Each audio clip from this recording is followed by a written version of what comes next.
Dynamic Seminars, the management and training consultancy presents Southern Africa's leading success lecturers.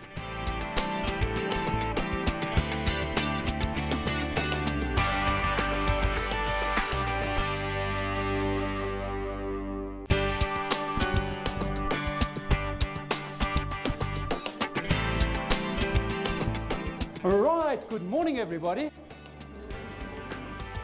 Guys, that was pathetic for a Wednesday morning. Good morning, everybody. Good morning and welcome to effective use of the telephone.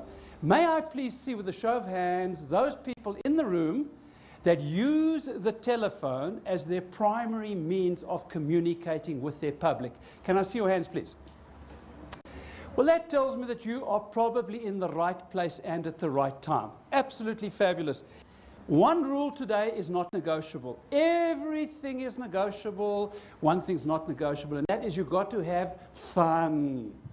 You know, the learning experience can be this heavy kind of experience where the lecturer goes and stands behind the podium, and about 3 minutes later you fall asleep, and about 3 hours later you go home. All right? Or alternatively, we can laugh, we can have fun. Are you all happy with that? Yes. Absolutely fabulous. Good morning and welcome to effective use of the telephone. Let me ask you the question, how good are you as a telephone communicator? Can I see with a show of hands those people that think that they are really terrific? Can I see your hands, please? Now, hang on a second, people. We need to have a signaling system for the day. For this morning, this is going to mean yes, this is no. Haven't got a clue what this means, all right? Let me see with a show of hands. Who's delivering great service through the telephone? Let me see your hands. Okay, I haven't got one. Oh, who's delivering sort of okay service? Let me see your hands. Okay, well, that's a little bit better.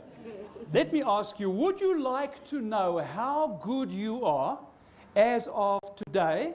What is today? Wednesday, the 13th of April. Would you like to know how good you are today?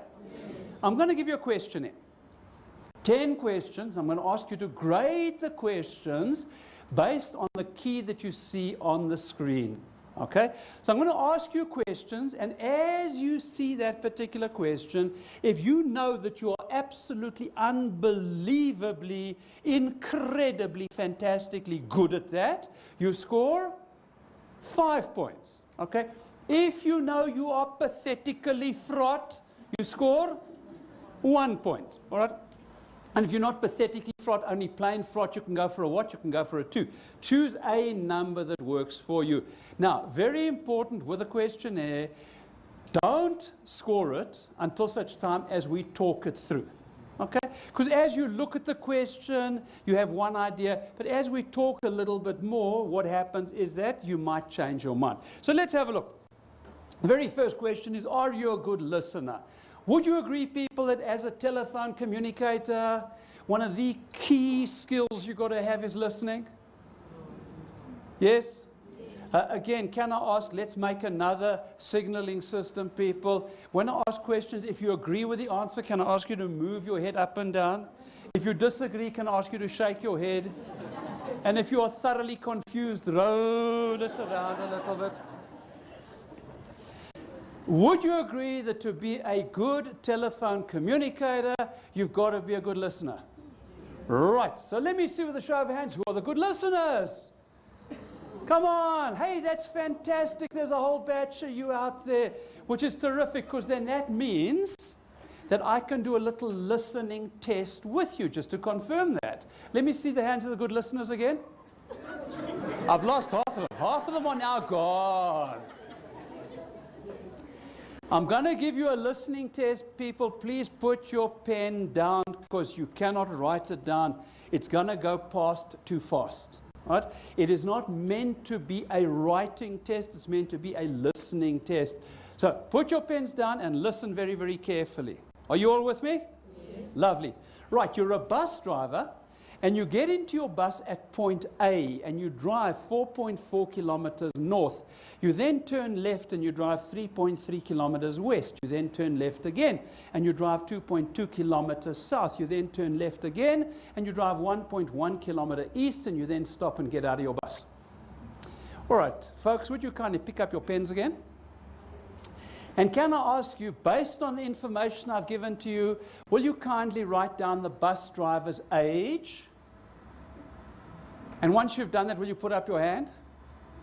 I got 3 hands. Well done, folks. Put your hands down. I gave you the bus driver's age 10 times. You just weren't listening. I gave you the bus driver's age 10 times. Will you this time listen very carefully? Right. You are a bus driver, and you get into your bus, and you... Whose age should be written down there?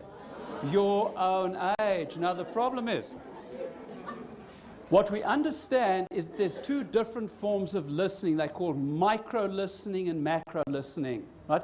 School system was fabulous in teaching us the micro-listening. Guys, you've got to get the detail. And that's what you were doing. Right? You were tuned in and you were busy getting thoroughly confused with the 4.4, 3.3, north-south. Right? But there's micro-listening on the one side and macro-listening on the other side. Macro-listening is listening for the message. Right? So would you kindly score yourself on that one, please? Are you a good listener? And most of you, please don't score very high because, you know, we saw what happened. Okay. Number two, do you have empathy? Do you have empathy? We need to ask ourselves, what does empathy mean? Empathy is the ability to understand what is happening with the other person. Right? The North American Indians have a wonderful saying. They say, never judge another man until you've walked a mile in his shoes. Right? Called empathy.